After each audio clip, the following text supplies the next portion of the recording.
อันนี้ก็เป็นเพลงดังในอดีตฟังเย็นสบายนิราศเวียงพิงเบิ้งจะเข้าหน้าหนาวฟังแล้วย้อนอดีตเมฆไม้นานาพันธุ์ลำน้ำฝนตกน้ำขึ้นเนี่ย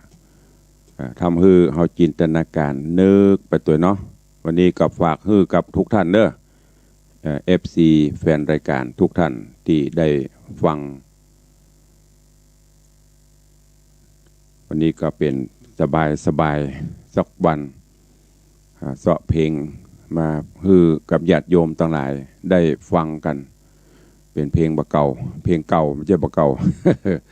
ฟังไปตัวย้อนอดีตไปตัวบางท่านอาจจะมีความหลังมีอย่างต่างๆก็ได้กึดได้นี้ไปตัวแล้วก็ทำงานแยกงานไปตัว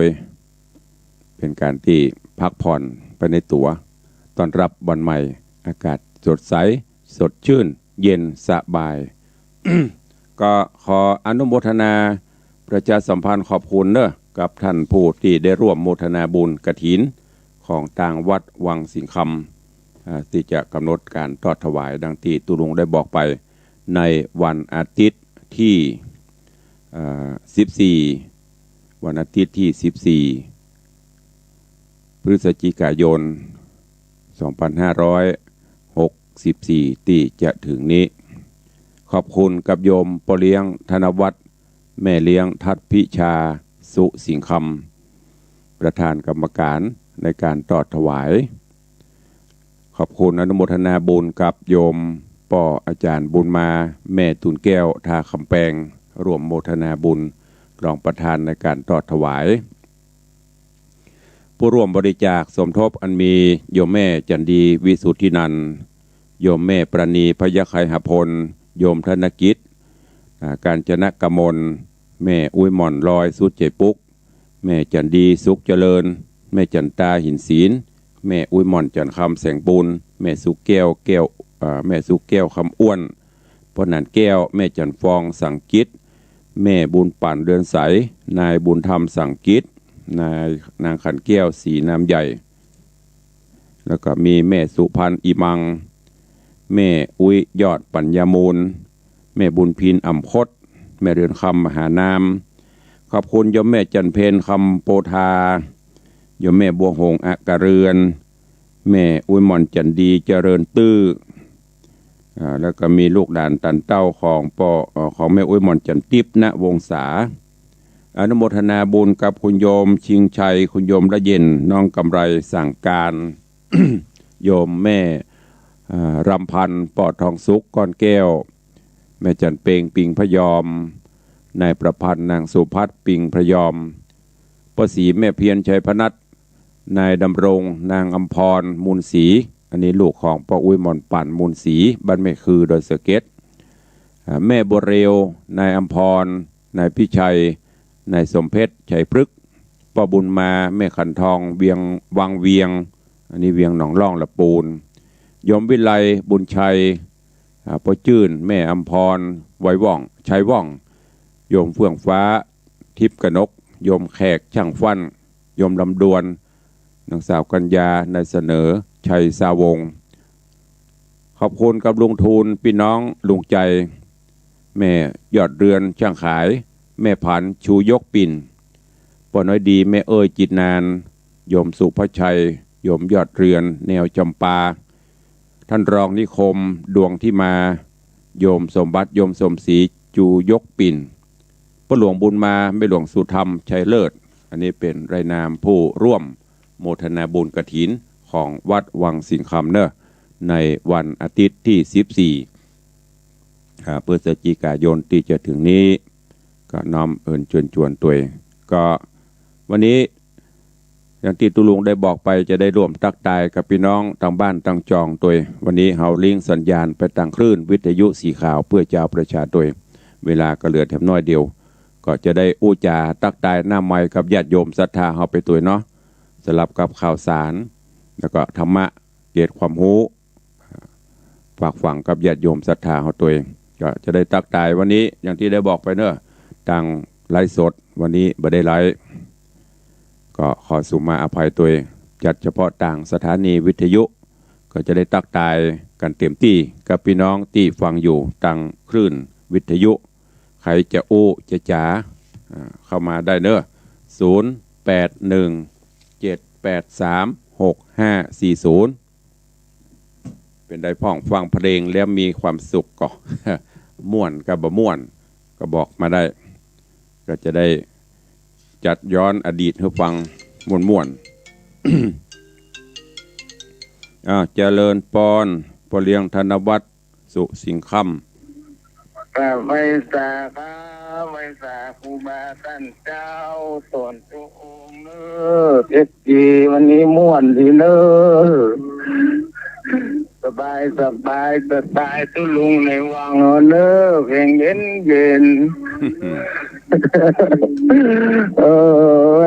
แต่เสียงตัวเนอว่าโออาเปิดเพลงนี้พ้องก็ได้บรรยายเลยพ้องไปให้บัดนี้ไปจะเต้นได้ตำเมืองเนี่ยโอ้ไว้สาเนอที่ได้ฟังเสียงก็ยินดีแล้วครับไว้สานึกว่าบัดตานพระปิชาเลยวันนี้ปากบนจะไปเก็บกับเพลงด้วยเนาะเอาเต็มที่เท่าได้ไว้สาจะเลินปอน ที่คนอื่นได้โทรห้องไว้สาครับวันนี้ดีใจครับเลินปอนสาธุขอบคุณกยมปเลี้ยงธนวัฒน์สุสิงห์คำมหารัตนอุบาสกผู้ทำนุบำรุงวัดวาอารามโดยเฉพาะวัดวังสิงห์คำติดตามโดยศรีภริญาของปเลี้ยงแม่เลี้ยงทัดพิชาเจริญปอนขอบคุณมากเลยคุณลุงในว่าเสียงใสไว้เนี่ยสิเปิดเพลงให้ฟังแต่ตายเห็นสักวันเนาะตามคำขอเพลงม่วนขนาดกูเพลงฟอกมุดหน้ามุดรุ่นท่านว่าแบบได้ฟังอีมนแล้วนะเจ้าเพลงละ20 บาทเด้อบ่เป็นหยังมันเลี้ยงจะไปเอาของดีโปเลี้ยงเอาไปถวายเป็นหยังเป็นกำลังใจให้ท่านเสียงใสไว้เนี่ยสาธุก็พาพุทธท่านเป็นห่วงเจ้าสาเทวดาคุ้มครองเด้อสาธุขอบคุณปเลี้ยงแม่เลี้ยงโยมปเลี้ยงธนวัฒน์โยมแม่เลี้ยงทัดพิชาสุสิงห์คำติดตามโดยเด็กหญิงจันคำแสงบูรณ์เจริญปอนม่วนดีมันขอเพลงนี่เด้อบ่เพลงละย่างกะไปขอก็เพลงบ่ได้ฟังน้ำฟังธรรมอุ้ยมันพวกวันศีลใหญ่ศีลหลวงไปขอเพลงแหมมันพวกวันศีลขอธรรมพวกวันออกภาษาถ้าต่างกับฮื้อขอก็ฟังเพลงจะได้ต้องจ่ายมากะแม่เลี้ยงปอเลี้ยงปนจ่ายเพลง100ก่อนเพลงอะไรก็ได้ยังโลกนี้คือละครห้องให้ฟังกะห้องก็ไปจ้างเดี๋ยวถ้ามีจะปวดเด้อสาธุคะแนนเตรียมสตางค์ไว้เถอะเพลงละ20 บาทก็ต้องกลัวมันหมีอีกเจริญปอนสาธุอุ้ยหม่อนขอบฟังเพลงเจริญปอนไผสาธุเจ้าเจริญปอนฟังจะขึ้น88สีเป็นเงินจ้ะสาธุชัดเจนดีเจ้าอากาศสดชื่นฟังเพลงเบาๆสบายเพลงละสาวเด้อเจ้าอนุโมทนาไว้กำลังใจสาธุเจริญปอนสายต่อไป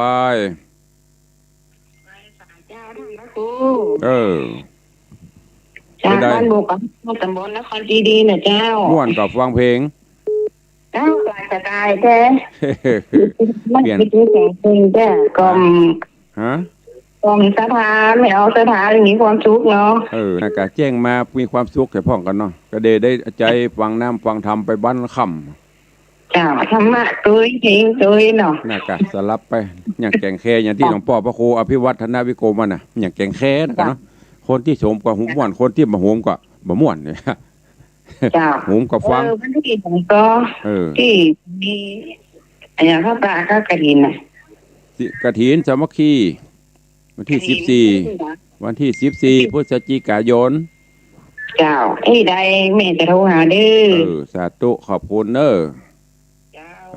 เจ้าโอ้วันนี้เป็นว่า FC ชอบเพลงตัวเนาะ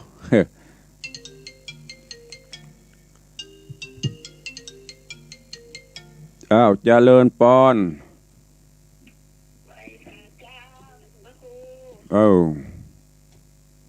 ว่าเลยจำเสียงได้ละว่า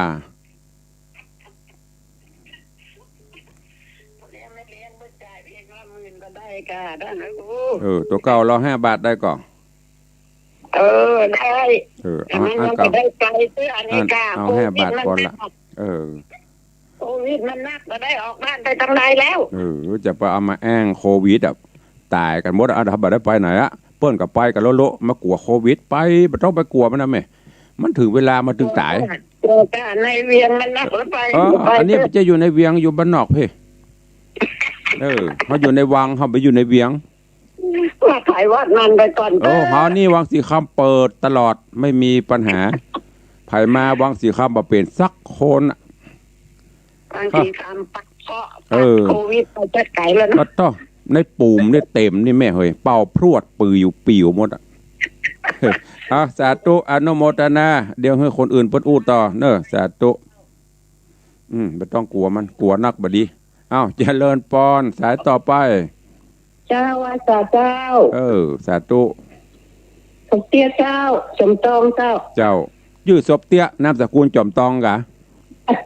ใช่เจ้าเรียกว่าชื่อศพเตี้ยนามสกุลจอมตองอีบ้านเจ้าชื่ออะไรบุญปั่นเจ้าสาธุอนุโมทนาชอบกับเปิดเพลงให้ฟังเจ้าม่วนดีเจ้าได้บอกพระครูอภิวัตรเปิดทุกปังแห่งสาธุเจริญปอนไปสาครับตุลุงชื่อวันนาแดงครับที่ตามตุลุงประจำได้ยินเสียงแล้วมันใจครับถ้าหอมมันกันทำละมันเป็นเพื่อจะออกภาษาเปิดตอดกันทำเนิ่นอาจารย์พระครูอภิวัตรนะหอมป้านานเป็นหัวหอกต้องพูนระดมพูนหายไปหมดเนอฐานีนั่นนะสาธุอนุโมทนาบุญรักษาเนอสาธุขอบคุณกับป้านานประเสริฐจากนั่นโทรมาคือกำลังใจในยามเจ้าเหลือเวลาแถมหน่อยเด้อใครจะอู้ตัวกับตุลุงเกาะเข้ามาบุญตุลุงฝากบุญแหมอันเดอร์ตั้งแต่ออกภาษาก็จะเข้าสู่เดือนยี่เพ็งมีกิจกรรมลอยกระทงปูชาโคมจุดประทีปโคมไฟเนอะปีนี้ก็เช่นเดียวกันที่วัดวังสิงคำเฮาก็จัดกิจกรรมแขวนโคมปูชาห้องตุลุงนี่ปูชาเตื้อเดียวได้3 งานปุ่นไปจนแผ่ววันขึ้นต้นปีใหม่บุญแหวนละวันน่ะได้หยี่เปงวันออกภาษาแล้วก็ได้หยี่เปงไปแผ่ววันขึ้นต้นปีใหม่ก็ใครจะร่วมถวายประทีปโคมไฟโคมแขวนเนอะตอนนี้ทางวัดได้แปลงตีแขวนประดับไฟฟ้าเป็นที่เรียบร้อยญาติโยมศรัทธาก็เข้ามากันเรื่อยๆมาห่วมเจริญปอนไปสาครับทางครูครับวันครูค้ากับแพงเนอครับว่าฟังทางครูอยู่มีครบชุดเนี่ยเขาดีละทางครูเนาะอันนี้ช่วยกันหอมกันทำหอมบำรุงสถานีนะนักก็จะฟังอย่าจะเปิดทั้งหมดถ้าม่วนฟังก็ม่วนม่วนไปช่วยกันกระตุ้นนะเรียบร้อยอย่างมันพวกคนหือเนี่ยเปิดจะทวมบุญสถานีช่วยกันเด้อน่ากะวันนี้สักเตือก่อนสาธุอนุโมทนาเจริญปอนไปใส่เจ้าเจริญปอนว่าหวานดีเนาะเมื่ออันนี่แม่จะบอกได้เท่าจะนะกำลังโทรใหม่นะเนี่ยจากที่ไหนจากแม่โจ้สันทรายเจ้าแฟนคลับ FC ตุลุงแม่โจ้สันทรายปะละแ มีเนาะอันนี้แม่4,000นะเจ้าแต่ก่อนอยู่แล้วเดี๋ยวนี้ย้ายมาอยู่แล้วอ้าววันนี้มีอย่างว่าใดพ่องโทรมาร่วมรายการเจ้าขออนุโมทนาโดยเจ้าสาธุอนุโมทนาบุญเด้อว่างก็มาเด้อไม่เป็นไรสาธุอ้าวเจริญพรสายต่อไปสาธุไว้สาเจ้าอ้าวเจริญพรสายต่อไปเหลือเวลาอีกหน่อยอนุโมทนาเจ้าภาพกรมก่อนเนาะขอเวลาแป๊บประชาสัมพันธ์ให้เปิดให้หน่อยเจ้าภาพเจ้ามลศรัทธาปุจจากรมแขวนตั้งแต่เดือนยี่เปงไปจนพุ่นเข้าภาษามันก็ไปจนถึงวันคือต้นปีใหม่หรือเพอเพเดือน4เปงพุ่นน่ะตุลงแขวนรับวันนั้นขอบคุณกับโยมปเลี้ยงธนวัฒน์แม่เลี้ยงทัดพิชาสุสิงคำร่วมถวายกรมปุจาจำนวนทั้งหมด108แก่นเนี่ยเนาะมันแน่นใจดีลูกนี่มันแน่นใจโยมทักษะพรวงจันตา1แก่นโยมนางสาวจรินทิพย์แสงสว่าง1แก่นแม่อุ้ยน้อยวงจันตา1แก่นแม่ปราณีพยัคฆ์ไคหพลพร้อมลูกหลาน3แก่นแม่อุ้ยมอนจันทร์คำแสงบุญ3แก่นแม่ตาอุปนันท์1แก่นโยมอัตพลกล่องคำ1แก่นโยมสุภาอุปนันท์1แก่นโยมมารุตรินทกะ1แก่นโยมมโนดรินทกะ1แก่นเด็กหญิงสตพรรินทกะ1แก่น แม่เรือนมูลปิยะจันทร์ดอยซิว3แก่นแม่อัมพาเสวยราช3แก่นนายสุรินทร์เสวยราช3แก่นแม่จันดีวิสุทธินันท์เจดีแม่ครัว9แก่นแม่อุ้ยบุญยวงแม่สีนวลรันจวน3แก่นป้าหมอวงสว่างแม่หมอพิมพันธ์กาญจนกมล9แก่นแล้วก็ตะวานี้มีของป้าเมฆแม่มาลีพุงขาวนายสุภชาตินายสุภชัยพุงขาวมาร่วมโมทนาบุญเป็นเจ้าภาพแห่ง2แก่นเนอะสาธุอนุโมทนาบุญตัวเจริญพรไม่สาเจ้าแม่เอากลม3แกนเด้อแม่ยังก็แม่คำอวนสันทรายเป้าแม่คำอวนสันทรายเป้านามสกุลยังก็แม่ถ้าโกนกิจมันก็เจ้าถ้าโกนกิจเจ้าสาธุ3แก่นพระพุทธพระธรรมพระสงฆ์เจ้าสาธุเด้ออนุโมทนาครอบครัวเด้อ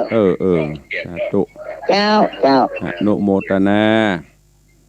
ขอบคุณกับโยมแม่คำอวนทักโกนกิจพร้อมลูกเต้าเหล่าหลานครอบครัวรวมโมทนาปุจจากรม3แก่นใครจะห่วมก็แก่นละ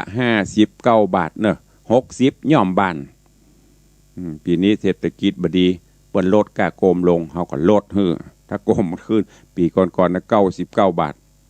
ปีนี้โควิดมาเปิ้นขายบะม่วนเปิ้นลดลงเฮาก็ลดตามปอกควรเจริญพรโยมแม่จันดีวันนี้ Facebook ไม่มีเหรอจ๊ะไม่มีจ้ะแม่วันนี้สบายหนุ่งกระพางสะนี่ก็ Facebook มันต้องอาบน้ำสระหัวตาแป้งทาลิปมันนั่งส่องเขาเนี่ยนี่สบายหนุ่งก็ก็เป็นอย่างใดนะบอกมันต้องเตรียมความพร้อมอันเขาละวิทยุหมะไปพอกับคนไปพอกับแม่เลี้ยงว่าสุดหล่อวันนี้สบายน่าจะต้องถ้าอย่างนั้นต้องมานั่งปะแป้งหวีหัวทาลิปฉันว่าอาจารย์อันเปิดเพลงงานลอยไถแปรเนาะเอาเป็นเพลงงานอันนั้นก็ได้เลยคนสมัยแต่มูอันเปิ้นดีเจเปิ้นใจวิทยุสมัยแต่ก่อนเปิ้นจะมีเพลงนำร้องบันเนาะอันนี้เพลงแก่เพลงสปันว่ารายการนี้มาละอยากเปิดปะก็เดี๋ยวอันจะไล่ไปบอกว่าเปิดเพลงลอยไถแปรของก้านแก้วสุพรรณเนี่ยมันม่วนเดี๋ยวพระครูพี่ว่าจะเดือดค่ะเปิ้นลิงวันนี้เปิ้นลิงไปหมดวันพุธเปิ้นจัดธรรมะมาเปิดเพลงไงได้โดนมาใช่มันก็ว่าอย่างใด คนเฮาก็มีหลายรสชาติหลายแบบกันเนาะ แกงแควันนี้ เริ่มกับแบบบางอย่างมันเป็นมันจะได้อ่ะมันเพลงเนี่ยมันมีความสุขนะเพราะว่าฝ่ายจะคนอ่ะฟังเพลงนะ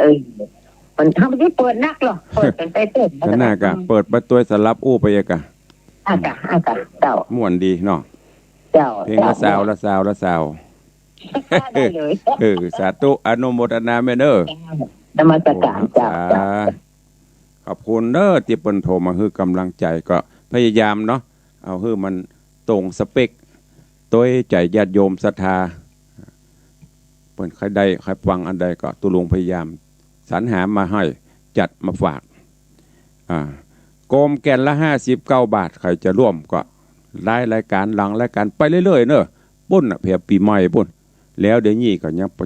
ว่าไปอยู่ปีนี้ก็ใครจะร่วมก็กับต่างวัดปักทางเจริญใครจะไปร่วมกฐินตัวอาจารย์ก็ไปเนอะตลอดจนในเครือข่ายคลื่นวิทยุสีขาวเขานี่ทุกคลื่นใครจะร่วมที่ไหนก็เจิญตามอัธยาศัยในการบูรกฐินสามัคคีเนอะจะไปละไปลืมก็เหลือเวลาแถมสัก2 นาทียังมีโอกาสได้โอ้โดยใครจะฟังเพลงขอไว้ก่อนวันพุธก็จะเปิดเปิดน้อยๆเนี่ยเปิดนักไปได้ละวันละอาทิตย์ละครั้งอาทิตย์ละวันพอแล้วไปเปิดนักก็เดี๋ยวก็โดนทำอะไรก็ตามมันก็ต้องเหมาะพอประมาณเนาะใครจะอู้ตัวตุลุงวันนี้0817836540เข้ามาวันนี้ยังมีบักกี้สายมิตรรักแฟนรายการเดิมๆรักนิดรักน้อยๆแต่รักบ่อยๆกันเขาอย่างก็ที่สายันสัญญาจังหวะแฟนครับตุลุงกับมุกเก่าๆนั่นน่ะเนาะเนี่ยเปิ้นแฟนพันธุ์แท้โทรหากันตลอดอันต้องเปิ้นห้องอย่างก็แหมพลนั่นลักซ่อนฟังตุลุงตลอดอะแต่บ่โทรอีหรออันนั้นเปิ้นห้องประเภทอะไรอย่างนั้นน่ะอันฟังแบบฟังแต่บ่ได้โทรนี่เลยบ่ฮู้ตุลุงก็ไปฮู้ใครฟังทันใดโทรมาร่วมรายการกันพ้องเนาะเป็นกำลังใจ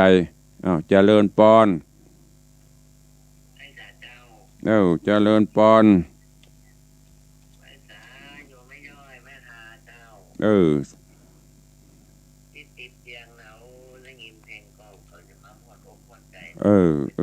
ดีละปันหอมปันหายเนอะ